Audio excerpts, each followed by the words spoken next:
स्वागत है आप सभी का विनर एजुकेशन में।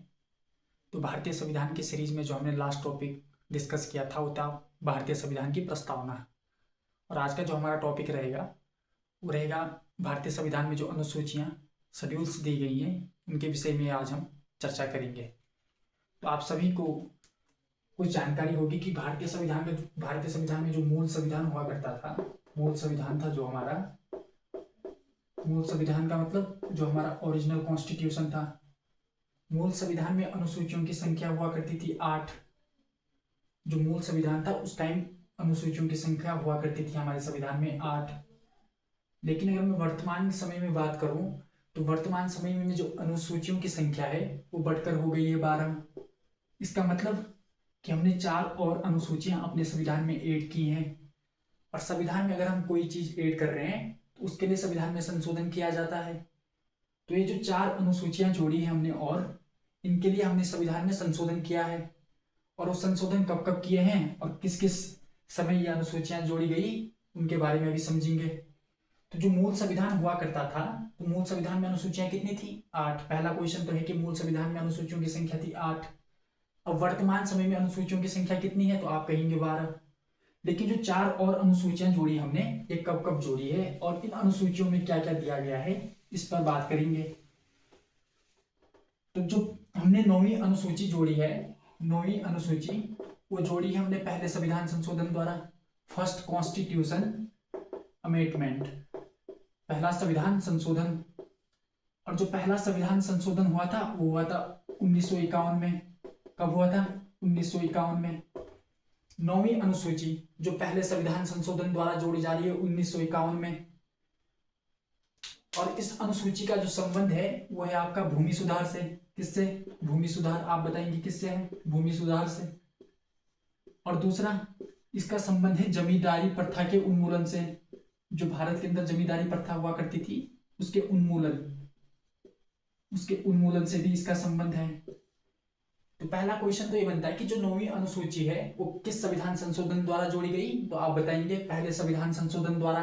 कब जोड़ी गई? 1951 में। और 9वीं अनुसूची का जो संबंध है वो किससे है? तो आप बताएंगे भूमि सुधार से और जमींदारी प्रथा के उन्मूलन से। जमींदारी प्रथा के उन्मूलन से इसका संबंध है। लेकिन बात ये आती है कि जो ये पहला संविधान संशोधन हो रहा है भारतीय संविधान में वो किसके द्वारा किया गया है? क्योंकि आपको पता होगा कि संविधान के अंदर जो संशोधन करने की पावर है वो संसद के पास है। और भारत में अभी तक 1951 तक संसद का गठन तो हुआ नहीं है, क्योंकि भारत में संसद का गठन होगा 1952 में। संसद का मतलब क्या है? लोकसभा राज्यसभा। तो लोकसभा राज्यसभा का गठन कब हो रहा है? 1952 में।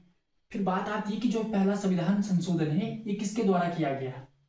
तो आपको पता होगा कि जो संविधान सभा हुआ करती थी वो संसद के रूप में भी कार्य कर रही थी तब तक जब तक भारत में संसद का गठन नहीं हुआ था। तो अगर आपसे ये क्वेश्चन पूछा जाता है कि पहला संशोधन किसके द्वारा किया गया संविधान में, तो आपका आंसर होगा संविधान सभा के द्वारा। हालांकि भारतीय संविधान में जो संशोधन करने की पावर है वो है संसद के पास, लेकिन 1951 तक भारत के अंदर संसद का गठन नहीं हुआ है, जिसके चलते जो पहला संशोधन होता है वो किया जाता है संविधान सभा के द्वारा। तो इतना आपको ध्यान रखना है 9वीं अनुसूची से। दूसरी बात आती है कि क्या 9वीं अनुसूची में क्या क्या विषय हैं, इन पर चर्चा होती है। तो ये कहा गया था कि जो 9वीं अनुसूची में 2007 तक यह निर्णय लिया गया था कि जो 9वीं अनुसूची में जो भी विषय होंगे उनके संबंध में न्यायालय क्या है, न्यायालय के समक्ष आप चुनौती नहीं दे सकते हो या न्यायालय उनकी समीक्षा नहीं करेगी। लेकिन 2007 में यह निर्णय लिया गया कि जो 1993 के बाद भारत में जो भी सब्जेक्ट 9वीं अनुसूची में डाले जाएंगे न्यायालय उसकी समीक्षा कर सकता है। अगर 9वीं अनुसूची में कुछ ऐसे विषय डाले जाते हैं जो संविधान के मूलभूत ढांचे पर क्या करते हैं, मूलभूत ढांचे के विरोध में है, तो न्यायालय उनको अवैध भी घोषित कर सकता है। तो ये बात भी आपको ध्यान रखनी है क्या, कि उनको अवैध भी घोषित कर सकता है न्यायालय। तो पहला क्वेश्चन बनता है जो 9वीं अनुसूची है उसका संबंध किससे है? वो है भूमि सुधार और जमींदारी प्रथा के उन्मूलन से। किस संविधान संशोधन द्वारा हमने 9वीं अनुसूची जोड़ी? तो आप कहेंगे पहले संविधान संशोधन द्वारा। कब जोड़ी गई? 1951 में। कब जोड़ी गई? 1951 में। अब जो 10वीं अनुसूची है इसके बाद कौन सी अनुसूची जोड़ी हमने? 10वीं अनुसूची। जो 10वीं अनुसूची है वो जोड़ी है हमने 52वें संविधान संशोधन द्वारा। कौन से? जो 10वीं अनुसूची है, 10वीं नंबर की अनुसूची, उसके लिए हमने एक संविधान संशोधन किया है और वो है 52वां। किस नंबर का? 52वां संशोधन। 52वां संविधान संशोधन हमारी संसद के द्वारा किया गया और यह संशोधन हुआ था 1985 में। कब हुआ था? 1985 में। किस संविधान संशोधन द्वारा जोड़ी जा रही है 10वीं अनुसूची? 52वें संविधान संशोधन द्वारा। कब जोड़ी गई? 1985 में। अब बात आती है कि जो 10वीं अनुसूची है इसका संबंध किससे है? तो आप बताएंगे जो 10वीं अनुसूची है इसका संबंध है दल बदल कानून से। किससे? दल बदल कानून से। दल बदल कानून से हमारी 10वीं अनुसूची का संबंध है, दल बदल कानून से। कब जोड़ी जा रही है? 1985 में। किस संशोधन द्वारा जोड़ी गई? तो आप कहेंगे 52वें संशोधन द्वारा। और इसके बाद जो महत्वपूर्ण अनुसूची है वह अनुसूची नंबर 11, जिसका संबंध है पंचायती राज व्यवस्था से। किससे? पंचायती राज व्यवस्था से। जो हमारे संविधान में 11वीं अनुसूची है, 11वीं नंबर की अनुसूची, ये जोड़ी हमने 73वें संविधान संशोधन द्वारा। कब जोड़ी हमने? 73वें संविधान संशोधन द्वारा। 73वां संशोधन किया हमने अपने संविधान में। और कब हुआ? तो आप बताएंगे ये हुआ 1992 में। 73वें संविधान संशोधन द्वारा हमने भारतीय संविधान में 11वीं अनुसूची जोड़ी और एक नया भाग भी जोड़ा जिसका नाम है भाग 9A भाग भी जोड़ा हमने, पार्ट नंबर 9A भी जोड़ा। इसका संबंध भी पंचायती राज व्यवस्था से है। लेकिन अभी हमारी बात आ रही है, बात कर रहे हैं हम अनुसूची की। तो जो 11वीं हमने अनुसूची जोड़ी है वो जोड़ी है हमने 73वें संविधान संशोधन द्वारा। कब जोड़ी? 1992 में। इस अनुसूची का संबंध किससे है? तो आप बताएंगे इस अनुसूची का जो संबंध है वो है पंचायती राज व्यवस्था से।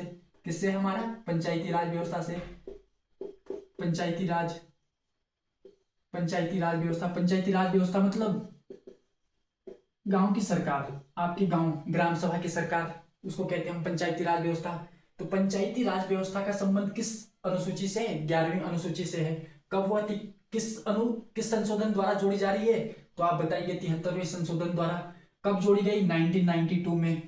अब जो ये पंचायती राज व्यवस्था का संबंध जिस सूची से है, इस सूची में विषय की संख्या कितनी है? सब्जेक्ट कितने हैं? कितने विषय दिए गए इस अनुसूची में? तो आप बताएंगे इस विषय 29 विषय हैं। कितने हैं सब्जेक्ट? 29 विषय हैं। और एक बहुत महत्वपूर्ण बात जो आपको याद रखनी है कि जो 73वां संविधान संशोधन है वो कब हो रहा है? 1992 में। लेकिन ये संशोधन लागू कब हुआ? तो ये लागू हुआ था आपका 24 अप्रैल। कब? 24 अप्रैल 1993 को। 73वां संविधान संशोधन लागू कब हुआ? 24 अप्रैल 1993 को। ये पूछा जाता है एग्जाम में कि 73वां संविधान संशोधन लागू कब हुआ? 24 अप्रैल 1993 को।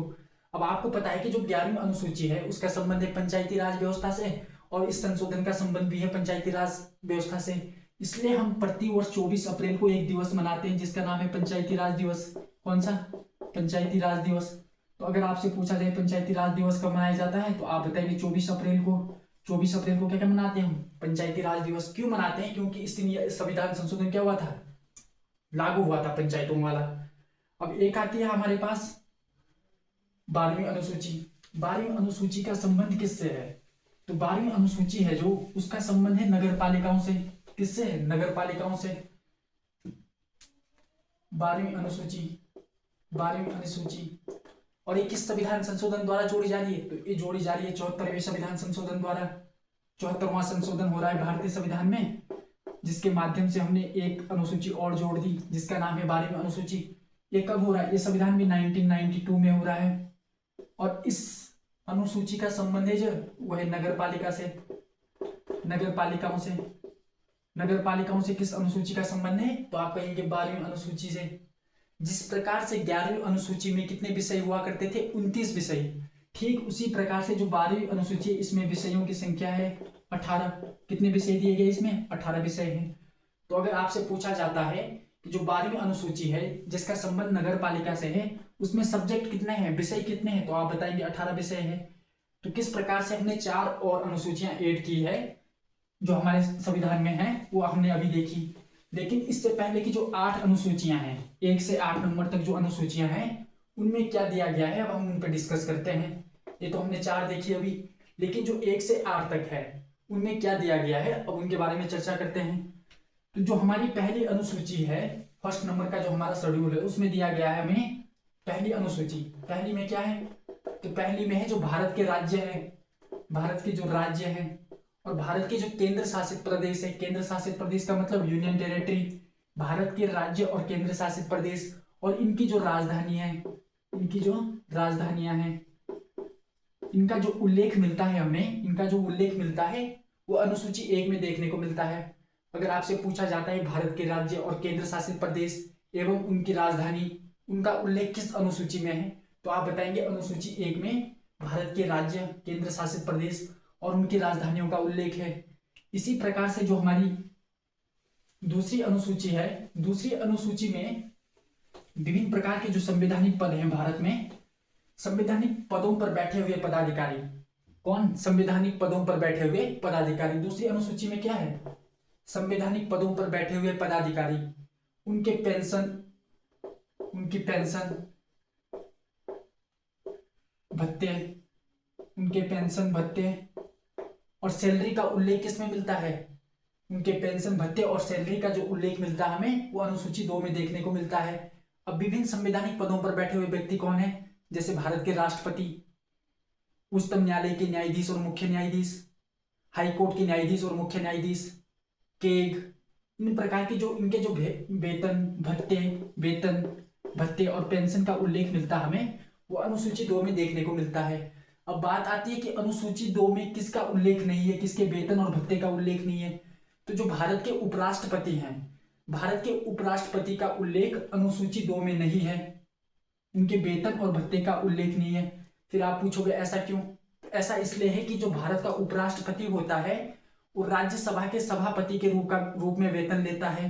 वो उपराष्ट्रपति के पद का वेतन नहीं लेता है, बल्कि राज्यसभा के सभापति के रूप में वेतन लेता है। इसलिए उसका उल्लेख कहाँ पे है? अनुसूची 2 में देखने को नहीं मिलता है। इसी प्रकार से जो भारतीय संविधान की अनुसूची 3 है, कौन सी? अनुसूची 3। अनुसूची 3 में क्या कहा गया है?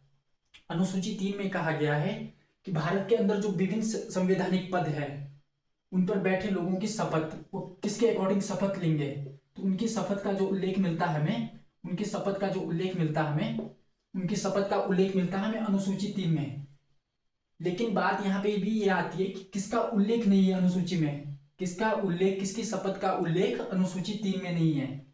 तो आपको याद रखना, जो भारत के राष्ट्रपति होते हैं, भारत के राष्ट्रपति, भारत के जो राष्ट्रपति हैं, इनकी शपथ का उल्लेख नहीं है अनुसूची 3 में। ऐसा क्यों? क्योंकि इनके लिए संविधान में इनकी शपथ के लिए एक स्पेशल आर्टिकल है, उस अनुच्छेद का नाम है अनुच्छेद 60। क्योंकि भारत का जो राष्ट्रपति होता है वो अनुच्छेद 60 के तहत शपथ लेता है, इसलिए इसकी शपथ का उल्लेख नहीं है किसमें? अनुसूची 3 में। इसी प्रकार से जो भारत का उपराष्ट्रपति होता है, जो भारत का उपराष्ट्रपति होता है, उसकी शपथ का उल्लेख भी नहीं है। ऐसा क्यों? क्योंकि उपराष्ट्रपति एक आर्टिकल है, आर्टिकल 69, इसके अकॉर्डिंग शपथ लेता है। किस अनुच्छेद के तहत उपराष्ट्रपति शपथ लेता है? तो आप बताएंगे उपराष्ट्रपति है जो, वो अनुच्छेद 69 के तहत शपथ लेता है।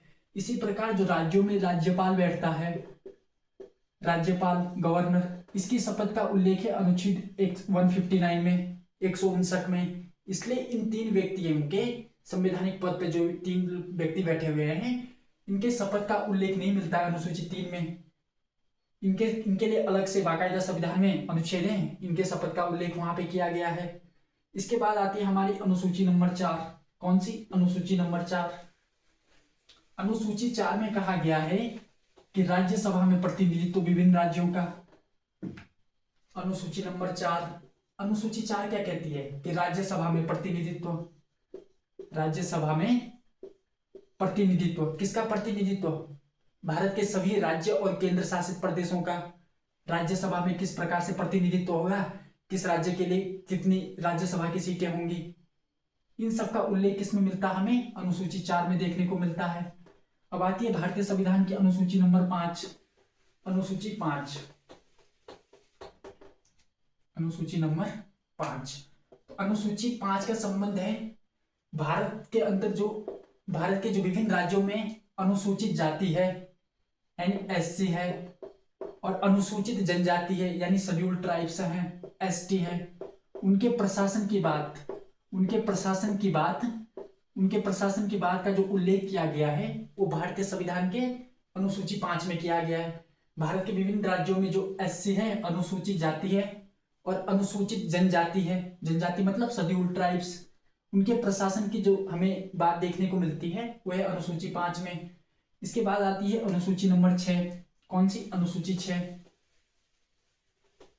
तो अनुसूची 6 का जो संबंध है, अनुसूची 6, इसका संबंध भी एससी और एसटी के प्रशासन से है, लेकिन इसके लिए स्पेशल 4 राज्यों को विशेष अधिकार दिए गए जहां पे इनकी बात की गई। वो 4 राज्य हैं असम, मेघालय, त्रिपुरा और एक राज्य है मिजोरम। कौन सा? मिजोरम। ये जो 4 राज्य हैं, इन राज्यों की जो अनुसूचित जाति है और इन राज्यों की जो अनुसूचित जनजाति है, इनके प्रशासन की बात हमें जहां पे देखने को मिलती है वो है अनुसूची नंबर 6।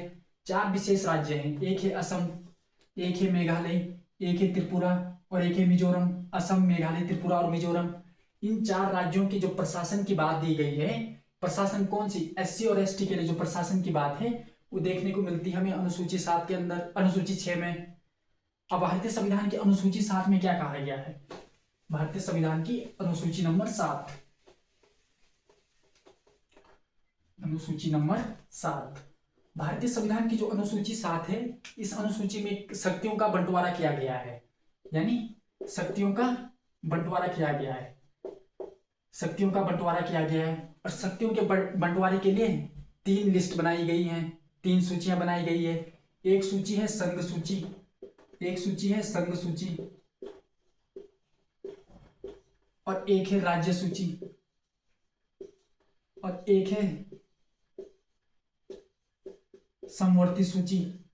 शक्तियों के बंटवारे की बात कही गई है, यानी शक्तियों को अलग अलग बांटा गया है। जैसे संघ सूची है, तो जो संघ सूची है उस पर कानून बनाने का अधिकार है जो उस संघ सरकार के पास है। संघ सरकार मतलब केंद्र सरकार के पास कानून बनाने का अधिकार दिया गया है।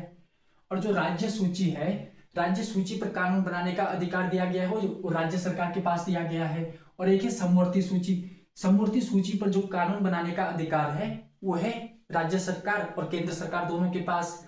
लेकिन बात आती है कि जो एक कानून बना रही है राज्य सूची, संघ सूची और समवर्ती सूची में, ये किस प्रकार बनेगा? देखो कि जो संघ सूची है हमारी, जो संघ सूची है, संघ सूची पर कानून कौन बना रही है? कानून का निर्माण कौन कर रही है? यहाँ पर कानून निर्माण कौन कर रही है? तो आप कहेंगे केंद्र सरकार। केंद्र सरकार के द्वारा क्या किया जा रहा है? कानून निर्माण किया जा रहा है केंद्र सरकार के द्वारा। जैसे जनगणना है, रक्षा है, परमाणु है, इन पर कानून कौन बनाती है? तो इन पे कानून बनाती है संघ सरकार। और जैसे राज्य सूची है, कौन सी? राज्य सूची, इन पर कानून कौन बनाती है? तो इन पे कानून बनाती है राज्य सरकार। जैसे पंचायती राज है, पुलिस है, ये सब किसके विषय हैं? राज्य सूची के हैं। लेकिन बात आती है कि जो संघ सूची है ना, इसमें प्रारंभ में जिस टाइम हमारा संविधान लागू हुआ उस टाइम कितने विषय थे? तो उस टाइम इसमें विषयों की संख्या हुआ करती थी 47। ये पूछा जाता है एग्जाम में कि जिस टाइम संविधान लागू हुआ उस टाइम संघ सूची में कितने विषय थे, सब्जेक्ट कितने थे उस टाइम? तो उस टाइम थे 47। लेकिन वर्तमान समय में इन विषयों की संख्या बढ़कर हो गई है 52। कितनी? 52। वर्तमान में कितनी हो गई है? 52 हो गई है। पहले कितनी थी? जो मूल संविधान में 47 और वर्तमान में कितनी हो गई? 52 हो गई संघ सूची में विषयों की संख्या। इसी प्रकार से जो राज्य सरकार हुआ करती थी, राज्य सरकार हुआ करती थी और राज्य सरकार पर कानून को राज्य को बनाती थी राज्य सरकार, राज्य सूची के विषय पर कानून। तो राज्य सूची के जो विषय हुआ करते थे वो पहले मूल संविधान में हुआ करते थे 66 सब्जेक्ट हुआ करते थे। लेकिन अगर मैं वर्तमान समय की बात करूं तो वर्तमान समय में इसमें विषयों की संख्या हो गई 61। 5 विषय घटा दिए हमने, अब कितनी हो गए? 61 विषय हो गए। पहले कितने हुआ करते थे? 66 विषय हुआ करते थे और वर्तमान में विषयों की संख्या कितनी हो गई? 61 हो गई है। ठीक इसी प्रकार जो समवर्ती सूची हुआ करती थी भारतीय संविधान में, उसमें विषयों की संख्या हुआ करती थी समवर्ती सूची में।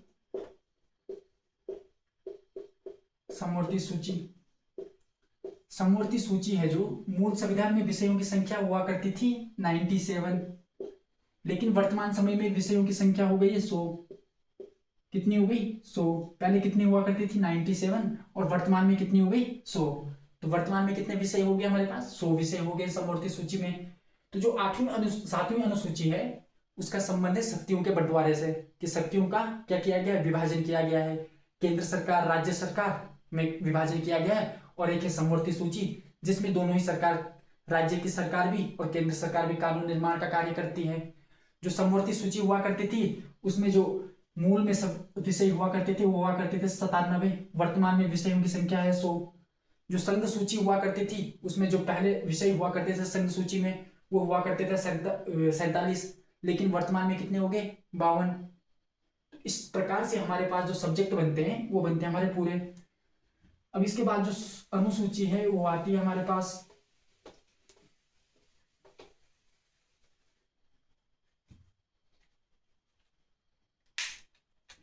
8वीं अनुसूची। और 8वीं अनुसूची में भाषाओं का वर्णन है कि भारतीय संविधान की 8वीं अनुसूची में भाषाओं का वर्णन है, कितनी भाषाएं हैं जिनको संवैधानिक वो दर्जा मिला हुआ है। तो जो मूल संविधान हुआ करता था हमारा, मूल संविधान में भाषाएं हुआ करती थी 14। कितनी 14 भाषाएं।